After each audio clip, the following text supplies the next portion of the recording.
All right, YouTube, how you doing? Welcome back to the channel. It is Tuesday, April 9th. We got a big MLB slate to dive into in today's video, like we always do when we go through each and every one of these games. I'll give you my lean on the side. I'll give you my lean on the total. We'll talk about any other plays like player props that we like within the game as well. But as always, all of my final plays, so I'm actually rolling with myself, those plays will be located in the pinned comment of this video. So make sure to keep an eye on that as we update it throughout the day. In terms of yesterday, a really good day. Now it's gonna look like a 5-3 day, which don't get me wrong, even a 5-3 day would be great, but it's actually a little bit better than 5-3 here because our losses, we only had 3 losses here. 2 of those losses, one was a quarter unit play, and then one was a tenth of a unit play. We sprinkled on Ronald Acuna to go deep. He didn't, but a 5-3 day. And the 5 wins were all half unit plays. So actually a really good money and unit day for us yesterday. We saw the board clear except for that Braves game against the Mets there. All 3 losses came in that game, which is a bummer. But nonetheless, we'll take the profit. We're on a little bit of a run right now. We shall take it. Now, in terms of our shout-outs to give, I guess we'll start with the bad news. The ride of the day doesn't come through here from Dominic. Zach Gallen over 16.5 pitching outs.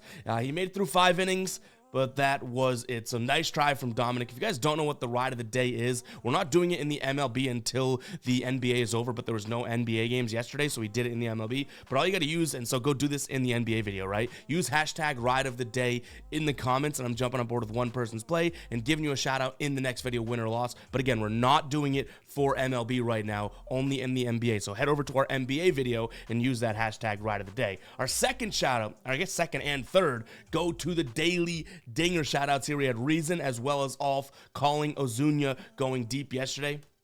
He does indeed go deep. We also had a few people calling Ozuna in the comments. Shout out to Colin, he called it. But you got to use hashtag daily dinger in the comments if you do want to be eligible for the shout outs. And all you got to do is list a player that you think is going deep. And then come tomorrow, I'll pick someone that got it right. Or in this case, multiple people that got it right and give a couple shout outs there. We're giving shout outs like Oprah out here. You get a shout out, you get a shout out, you get a shout out. That's what we do around here. But all right, guys, let's go ahead and dive into this slate. Make sure you guys are subscribed and hitting that like button. And also, we've been going live plenty as of late, so make sure you hit that notification bell so you do not miss those live streams. They're really cool hangouts and everything like that. So let's dive into game number 1 here. We got Pittsburgh taking on Detroit. This game ends in a 7-4 win for Pittsburgh yesterday. Mitch Keller kind of got tagged too, but he also just sat down a bunch of batters, so I guess that those evened out. But right now, Pittsburgh minus 118 on the money line. Total sitting at 8.5 in this one. Martin Perez on the mound for Pittsburgh, going up against Casey Mize.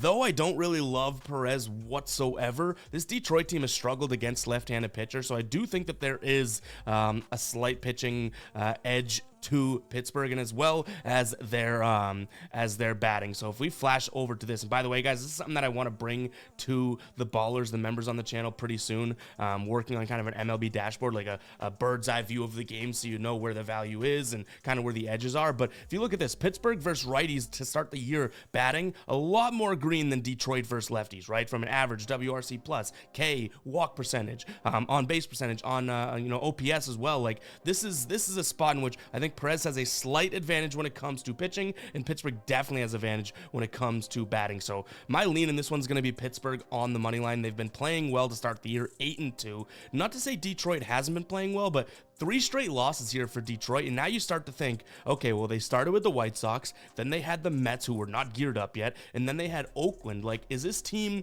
You know how they started almost 6-0. Now they're 5-3, but is this, or 6-3, excuse me, is this team kind of, not to say fraudulent, but like, were they real, or do they have a cupcake schedule? We shall see, because we saw the same thing with the Pirates last year, right? Remember the Pirates started off super, super hot. They didn't play like a single team above 500. So maybe that's Detroit this year, but nonetheless, leaning towards Pittsburgh on the money line here. No real lean in terms of what we're looking at from a total perspective. I guess if I had a gun to my head, maybe I look at the team total for Pirates because their offense has been cruising, but I'm probably going to slightly lean towards the over if that's the case as well. But I don't think that makes its way into my final final plays. One play that I could see this being a final play turned into is going to be the Nerfy in this game. Under 0.5 runs in the first inning. These teams so far this year, Pittsburgh 73% of the games, no runs in the first inning. 60% for Detroit. Casey Mize, one start through, no run in that first inning. My concern is that we have Pittsburgh, who's 50-50 when Martin Perez starts, but that's also a Washington lineup. That's the team that did end up scoring in the first inning against him. Washington lineup that's supposed to bat lefties well, even though they don't, so maybe there's a little bit of an excuse there. But yeah, Nerfy for plus 100 odds over on FanDuel could be a play in this game as well. All right, next up, we got Boston taking on Baltimore. You look at the AL East, I'm sure you'd be shocked at the standings right now because the Red Sox at 7-3 ahead of the Baltimore Orioles. We'll see how long that lasts. As a Red Sox fan, I don't really see it lasting all that long, but nonetheless, 7-3 Sox hosting the 5-4 Baltimore Orioles. They lost 2 of 3 against against Pittsburgh in that last series for Baltimore. Here on the mound for Boston is going to be Brian Bayo, who he's looked pretty decent to start the year. I guess, in my opinion, he had one good start and then kind of had a start against the Oakland A's, which they turned it around and still won the game. Going up against Corbin Burns, though, who has been nothing but great for Baltimore to start the year. So obviously a huge pitching edge to Baltimore in this one. I don't think that you can really even argue that. But, you know, the Red Sox actually, as weird as it is to say out loud, I think have the bullpen edge, which just in terms of data to start the year, right? Available bullpen to go here, 1.15 ERA for the Red Sox with a 1.02 whip, 2.7 with a 1 flat whip on the Baltimore side. So I know I'm saying it's an edge. Obviously, Baltimore's bullpen's good, but overall, like, that is kind of crazy to say out loud that the Red Sox, who pitching's supposed to be a problem for them this year, have one of the better bullpens to start the season, which, again, we'll see how long that lasts. Overall, I do think pitching edge goes to Baltimore here, and you got to give the offensive nod to Baltimore to some degree as well. Just given the fact that they haven't been looking as sharp as they would like to as of late. I'm not really going to take it away from them. We were talking about how good this offense was to start the year, right? And then they played 2 series in a row where the offense did indeed cool off. But I do think that they can get to Brian Bayo today, as unfortunate as that is for me to say out loud. His last few starts against Baltimore haven't looked all that great. 3 earned runs over 5 innings pitched on average. And like I said, he did kind of get tagged by Oakland, so I think Baltimore can get to him today. I'm going to take Baltimore here on the money line. In terms of odds there, minus 130 over on FanDuel, not too bad. And then when it comes to the total at 8.5, I'm going to lean towards the under in this one. We've seen, I want to say 4 straight, at least 3 straight, or 3 of their last 4 unders. Let's see, I can pull it up really quickly. Yeah, we've seen 4 straight unders with these 2 teams playing one another, and obviously they play pretty damn frequently. So dating back to September of last year, 4 straight unders.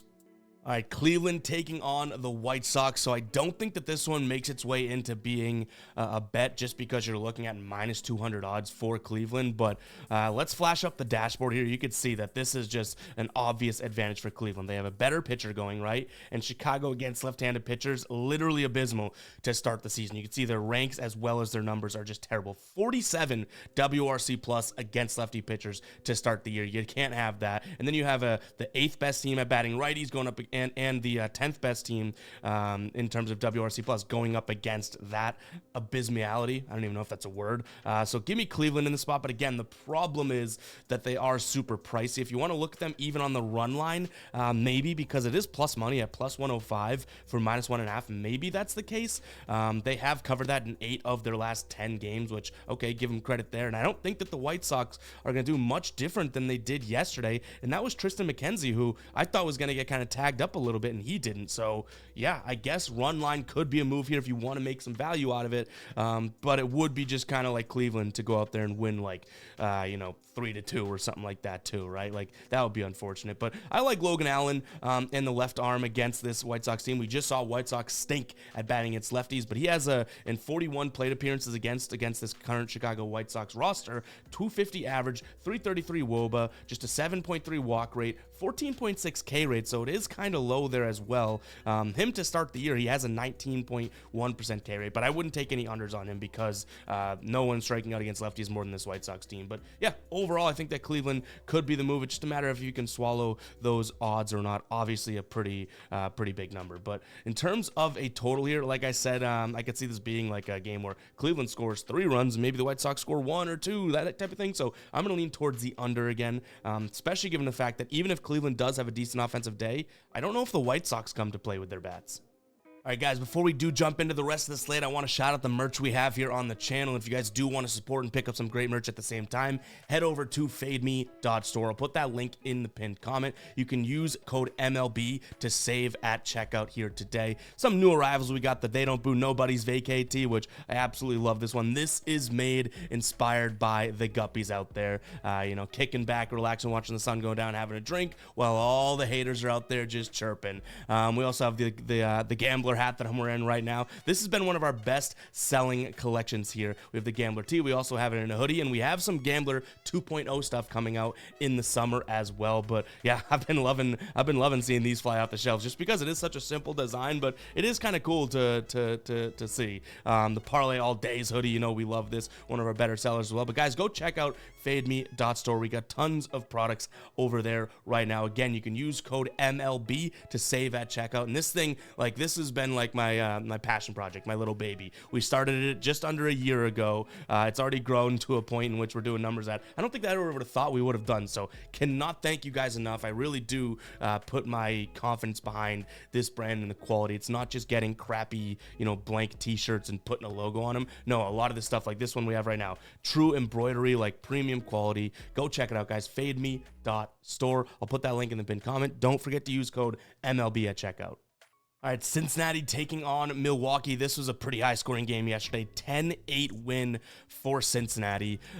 In terms of what we like today, I think I automatically go to the over again. You have Frankie Montas on the mound going up against Joe Ross. Montas off to a decent start to the year, right? Like we can be honest there. But what I will say, he's only let up 1 run through 11 2/3 innings pitched so far this year. So shout out to him for kind of bouncing back from not pitching for a while there. But what I will say about these pitchers, small sample size, okay? So Frankie Montas, 21 plate appearances against this current Milwaukee Brewers roster, but a 300 average, 374 WOBA, 33.3% walk rate though, low base on ball rate as well. Going up against Joe Ross here, who I don't trust as far as I could throw him.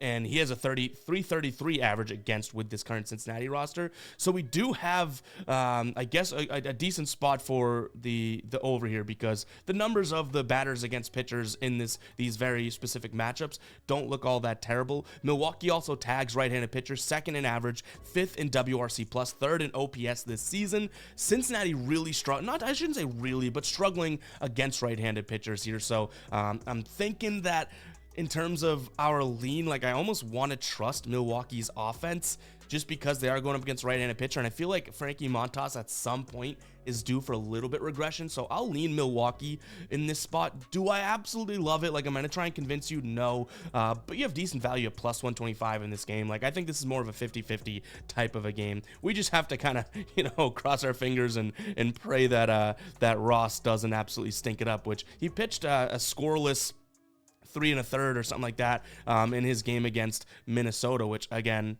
it's Minnesota. I'm not putting too much weight into that, right? But what I will say overall from a player prop perspective, I know I just ragged on Ross a couple minutes ago. I don't mind taking a peek at his strikeouts. Honestly, over 5.5 as an alternate line here for plus 145 over on FanDuel could be a move. I also don't mind his over 4.5. Reason being, this is a Cincinnati team that is striking out at a 30% clip against right-handed pitchers. Is Ross a great strikeout guy? No, he had 3 in his opening day, or his first start against Minnesota. So yeah, it's a little sketchy to try and take a strikeout prop for him, but I'm almost banking on the offense swinging and missing more than I am him per se, in a sense. And plus, he is going to give you at least a better performance than he had last game, I would assume, right? Pitching just 3 2/3. I would hope that he goes out there and pitches a little bit more. So we shall see there, but that's just a slight player prop lean. Yankees taking on Miami. We saw this game yesterday. Kind of went according to plan. I really do wish we pulled the trigger on the Yankees. We didn't. We had the Nerfy in that game, so profitable game for us, but Yankees was right there. Carlos Rodon going up against AJ Puck in this one. Yankees have been tagging left-handed pitchers this year, and AJ Puck has not looked very good. A 9 ERA to start the year. Rodon has a 2.79 ERA, but that's honestly like the best thing you could say about him. His whip is decently high. His FIP is high. His strikeout rate is kind of low. His walk rate's over 10% at 11%. Like, he hasn't necessarily looked all that great. So I do think I lean towards his under in strikeouts as well. We've cashed out a couple times already to start the year on him. And this is similar. I know Nestor Cortez, that was one of our leans yesterday. Thank God we didn't put it in. But, you know, he had 6 strikeouts. We dabbled with the idea of taking him because as bad as this Miami offense is, third worst in average against lefties, worst team when it comes to WRC plus against lefties, they're actually a top 10 team in strikeout rate in terms of being lowest against left-handed pitchers. So for Cortez to go, for Carlos Rodon to go out there and get 7 Ks, it might be a little much, especially when he's pitched 4 1/3, 5 1/3. Like, yeah, he's probably going to go a little bit deeper than that. We saw Cortez, pitch 8 innings yesterday and only finished with 6 strikeouts. So I think I lean towards his under here. From a side perspective, I'd love to look at the Yankees, but maybe it's like a Cleveland and Yankees parlay or something like that. 2 big numbers that we can put together and actually get some decent value. Throw those in together right now on FanDuel, you're getting plus 130. So maybe that's a nice parlay we can do because I like both those teams today, but like I already mentioned, the odds are kind of tough to be able to justify. In terms of the total in this one, I'm going to lean towards the over.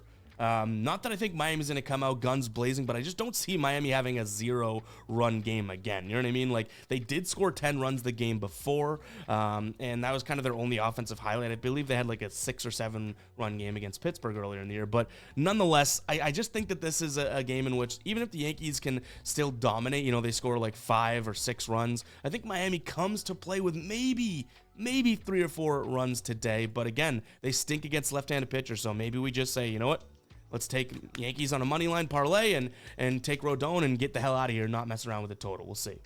All right, Toronto taking on Seattle.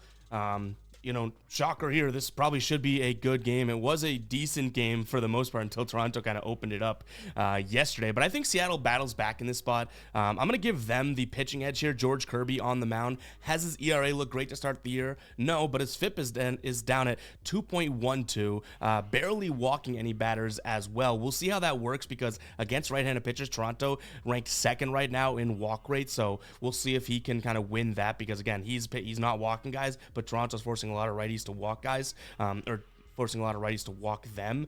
Seattle's offense is scary right now against right-handed pitchers. 5th worst average, 3rd worst WRC plus, the worst K rate, 3rd worst walk rate, on base percentage down at the worst in the league, and then OPS at the 3rd worst. So their offense against righties looks like absolute dog doo-doo, okay? I understand that. But I'm backing George Kirby today. Toronto against right-handed pitchers, the 3rd worst. So even worse average, batting just 194 against righties so far this year. And the 6th worst OPS. So I just ragged on Seattle's offense. It's not like Toronto's offense has been all that much better against right-handed pitchers. So we're going to Seattle, trusting the better pitching arm. I also like his over 4.5 strikeouts today. You look at his season, so he struck out 8 against Boston. And then you look at him, okay, well, he only had 2 strikeouts and 3 2/3 against Cleveland. But that's against a Cleveland team that's a great team at not striking out, especially against right-handed pitchers, right? So I think that this is a way better spot for him against Toronto, who is kind of just a middle-of-the-pack team in terms of strikeouts against right-handed pitchers. So give me him over 4.5 strikeouts right now. In terms of a total play, I mean, I got to look at the under, right? Not necessarily backing Chris Bassett, who's on the mound for Toronto. I'm not a huge fan of him, but these offenses, the numbers I just read off, like under 8 right now, just seems to have the value in my opinion. So yeah, I'm going to lean towards the under in this spot. You can get it for nearly even odds over on DraftKings right now. Maybe we buy to 8.5 because we did kind of have to sweat out that 7 yesterday. So yeah, Seattle, Kirby over in strikeouts, and the under. All right, Atlanta taking on the Mets here. This one's pretty simple for me. I look for Atlanta overall in this spot. I do think that, the Mets looked pretty damn good yesterday. You can't really argue that. Atlanta almost comes back, but ultimately falls short. The Mets win that one 8-7.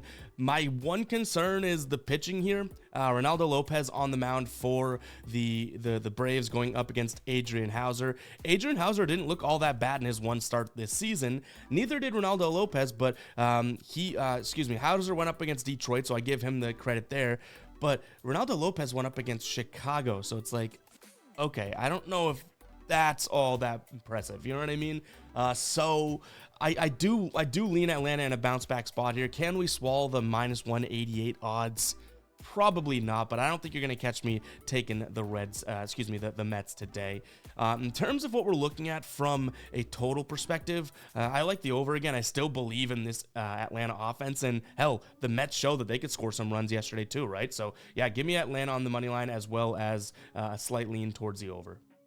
All right, Minnesota taking on the Dodgers here. Glasnow on the mound for the Dodgers, going up against Louis Varland for the Twins, who Louis Varland, I'm not a huge fan of. Pitched against Milwaukee in his first start of the year. 4 innings pitched, 6 hits, let up a home run, 2 strikeouts, 2 walks, 2 earned runs. Tyler Glasnow already has 3 starts on the year. Kind of doing Tyler Glasnow things. I like his spot here. The Dodgers are yet to lose when he does get the go. And they're obviously the better offense, right? So I think I lean towards the Dodgers here. This is a closer game than I would have liked yesterday. But even still, I'm going to take the Dodgers potentially on the run line in this spot here. And I'll tell you why. When this Dodgers team is winning, it seems like they are covering that number a decent amount. So this is probably a decent spot for them to do that. And you get even odds for that -1.5 right now. You compare that to other sports books at -110, you're getting at BetMGM at +100. So I do think that there is a little bit of value there. And then from a total perspective, you have the Minnesota Twins, who are going to be probably an under team all year long, but I cannot see, the Dodgers having too much trouble with Louis Varland today. So I'm going to lean towards the over in this spot as well. From a player prop perspective, nothing jumping out at me overall. All right, Royals taking on the Astros, and I'll tell you what, like, this one isn't as easy as it may seem from like a bird's eye view here. This Royals team playing fairly well. Cole Ragans on the mound, who looked really good in his start against Baltimore. 6 1/3, 1 hit, 0 earned runs, 7 Ks, only 2 walks, 14 pitches per inning. Going up against Christian Javier here on the mound. That wasn't Cole Ragans. That was Cole Ragans' second start, his most recent start, excuse me. But Christian Javier, 2 starts through the year here. He's let up a run. 6 innings pitched, 5 innings pitched in there. So, like, you have 2 pitchers that are actually looking pretty good. The offenses here, I also kind of give somewhat of a draw to be completely honest. Like, this is a lot harder of a game to look at than you'd think. I think I'm going to almost predict that this is a close game, and I'm going to go Royals plus the 1.5 on the run line. I'll pay the -140 juice. We've seen the Astros play some damn close games as of late as well. They did kind of, I guess, get smoked by Texas twice, beat Texas twice, but prior to that, they played a bunch of close games against the Yankees, even though they didn't win any of those. I believe one of the games against Toronto was close. So yeah, when the Astros win, they go out there and smack them. So maybe this plus 1.5 is kind of obsolete in a sense, but I think that this is going to be a better game than you might think. So yeah, I'm looking at the Royals here plus the 1.5. In terms of the total, I'll lean towards the over as well. Even though these pitchers have been good, like at some point they have to break a little bit, right? And I have a feeling this could be that type of a game. All right, St. Louis taking on Philadelphia. Still kind of confused as to who's pitching for the St. Louis Cardinals today. So we know Zach Wheeler's on the mound for the Phillies, but I guess we're still kind of waiting on exactly who's pitching for the Cardinals. To be completely honest, doesn't matter for me. Zach Wheeler on the mound has a great track record against this Cardinals roster. 204 average, 234 WOBA, 219 expected batting averages, K rates at 19.4, and he's walking less than 8% of his batters. So yeah, I like this spot for him. I'd also consider taking a peek at his strikeout line, which is going to be obviously a little bit higher than we're most likely comfortable with. But I don't mind it at 6.5 for, the odds aren't all that great, -118, but he struck out 10 guys last time against Cincinnati, which again, we talked about Cincinnati against righties, like kind of similar here for St. Louis. Like these guys literally are striking out or hitting the ball. Like it's obviously like that's baseball live, but nonetheless they are just striking out so much. So even for him to go out there and get 7 strikeouts shouldn't be that tall of a task. He got 5 against Atlanta, you know, so give me the Phillies on the money line because I'll back Zach Wheeler here. I think he's one of the more underrated guys in the entire league when it comes to pitchers, as well as his strikeout line. Again, it's kind of high. And then in terms of the total, I think Zach Wheeler is going to get the job done, but I think the Phillies offense kind of gets going today, so I'm going to lean towards the over 7 in this spot as well. I'm not all that concerned with, you know, the weather here. It looks like there's only a 3% chance of precipitation. We get 71 degrees and a slight breeze blowing back into the batter's face. I still like the over. All right, maybe another parlay throw in here. I love Nathan Eovaldi here going up against Alex Wood. This just seems like it should be a nice spot, and a nice bounce back spot for Texas, who looked good to start that series against Houston, right? Winning 10-2, then 7-2, and then they lose 3-1 Sunday Night Baseball, and they lose 10-5 yesterday. But Nate Eovaldi just should be good to go here. I haven't seen that he's a confirmed starter, so FYI on that one, you might want to keep an eye on it. But nonetheless, I think that this is an obvious spot for them to be able to bounce back. Now, I think there should be some weather in Texas today. Overall, whether or not it's going to impact it or not, I don't necessarily think that it'll be that much of a concern. But I think I stay away from the total in this one because I do think Texas can tag them. And, you know, if we got a bunch of precipitation and whatnot, then maybe it's kind of like a stay away from the total. From a player prop perspective in this one, I like taking a peek at, the Yurfee in this game. I think that Texas gets out pretty quick, so that could easily be a final play here. The Yurfee, so yes run in the first inning, and then also Marcus Semien over 1.5 total bases. He didn't hit that in the final 2 games against Houston, but he has a 400 average against Wood and a 1,000 slugging rate with 5 total bases in those 5 plate appearances, and he bats lefties a lot better than he does righties. Which is good to note too, with them going up against a lefty, right? So I think this is a decent spot for Semien to get a few bases. So yeah, Yurfee, yes, run in the first inning. Semien, as well as Texas on the money line, maybe in some sort of a parlay. Colorado taking on Arizona. To be completely honest, this game does not interest me all that much. You have, you know, Merrill Kelly on the mound for Arizona. Obviously, they're going to be huge favorites in this one. And it's a bounce back spot. Like, they lose yesterday 7-5. They should win this game. So, yeah, I'll take Arizona on the money line. Total sitting at 11. I think I want to go back and fade the altitude. I think I'm going to lean towards the under in this one. All right, Angels taking on Tampa Bay, and this one has me a little confused. Almost like we smell somewhat of a trap here. We have Aaron Savale, who as you guys should know, I'm always kind of down to back, going up against Patrick Sandoval here. And like I said, these odds are honestly a little confusing to me. Like, the Angels win 7-2 in game 1 of this series. Tampa Bay should bounce back in this one, in theory, right? Like, they should, and only -120 right now for their odds on the money line. I think I'm going to back Savale. I'm going to take the Rays in this spot. But again, like, something out here is kind of worrying me that, like, why is the line where it is overall? So I guess it is what it is. Like, we should have nice weather. Savale on the mound, who I do think is a good pitcher. I think he's 1-1 this year with a decent ERA at like 1.4. Like, going up against Patrick Sandoval, who hasn't looked all that tremendous. He's got a 6.1 ERA. So maybe I'm missing something. Maybe there's some injuries that I'm not privy to as of right now. But hell, give me Tampa Bay on the money line here. In terms of a total, I think I'll slightly lean towards the under. I think Savale honestly comes out there and kind of shoves today. Right-handed pitcher, pitching well to start the year, and the Angels mediocre at best against righties this year. Next, we got San Francisco taking on Washington. In Blake Snell's return, Washington took it to him. I believe he was on a pitch limit but anyways, they win 8-1 in that spot.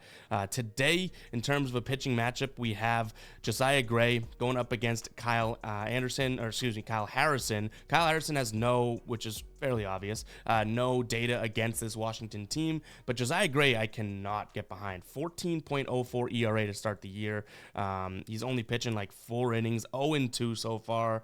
It's almost like I could look at Harrison and be like, yeah, well, he hasn't been all that great, but Josiah Gray's just worse. So Give me San Francisco in this spot. You are paying a lot of juice, so that's unfortunate. I'll also lean towards the over because though these bats stink, like I'm not trusting either one of these pitchers to suppress the other team. And even when you flip to the bullpen side of things, like San Fran's bullpen, not looking good to start the year, as well as, Washington. So I think that there could be some runs today. And a player prop that I'm liking is Kyle Harrison under 17.5 outs for nearly even odds over on Caesars right now. He did hit that in game number 1 against San Diego, but coming up against the Dodgers, which now that I look at those two teams too, not the easiest of matchups, he had 15 outs there. I don't expect him to conclude the 6th inning, to be completely honest. Even last year, he only went above this in 1 game out of his 7 starts. So I like his under and outs. The problem is if he gets going against a Washington team that is just bad offensively, maybe he looks a little bit better, but I'd like to see that test. So we might roll with that under 17.5 outs for him. I had San Diego hosting Chicago here in this spot. We have Ben Brown taking the mound who, if I'm not mistaken, did not start. He has pitched a few innings this year, but did not start. I might have that wrong. Going up against Joe Musgrove, who in his last start looked really good. 6 innings pitched, 7 Ks, just 1 walk, 1 earned run. Under 15 pitches per inning. So I like that spot. He's actually looked fairly good against Chicago in the past as well, averaging over 5 innings pitched, under 4 hits, 2 earned runs with 7 Ks on average. It's dating back a few years. So you know what? If you look at them from this perspective in terms of, batting, I think Chicago has the upper hand. But pitching-wise, like I think Musgrove is going to be the clear-cut better pitcher, even though, he's had his...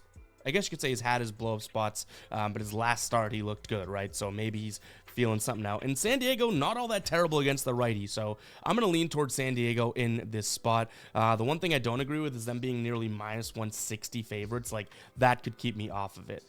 From a total perspective here, I like the over. You do have 2 good offenses. Even if Musgrove doesn't have his stuff, then fine. The Cubs probably end up scoring some runs, and I think that they're going to get some runs off of whoever the Cubs decide to pitch long-term today. So I'm going to lean towards the over in this spot as well. From a player prop perspective, nothing jumping out at me, but again, we're kind of waiting on some details on this game. But guys, it's going to wrap for today's show. If you made it this far into the video, I want you to comment 31. That's how I know. You ain't a damn guppy, all right? No guppies making it this far into the video. So if you made it this far, comment 31. And I will say, I know I say it a lot. I'm saving it to the end of the video so only the real ones hear this. It's crazy the amount of support you guys have been showing on the live streams, on the videos, even on the YouTube shorts and whatnot. Follow me on my socials. Again, they've been rotating, I believe, throughout the show right here. If they haven't and something's broken, there they go. Make sure you follow me on Instagram. We're posting a bunch more player content over there, so follow me there. But yeah, overall, guys, I just have nothing but thanks to say, and I'm truly appreciative of it. Like, I know I've beaten a dead horse at this point, but we went full time on March 1st doing content, running Guy Boston, and I'm not looking back. Like, I'm grinding my ass off, working my ass off, and you guys are reciprocating with all the support. So appreciate the hell out of you guys. So before I get sappy, I'm going to close up shop for today. Make sure to check out the NBA video. It'll be posted shortly. And we'll catch you guys in the next one, all right? Peace out.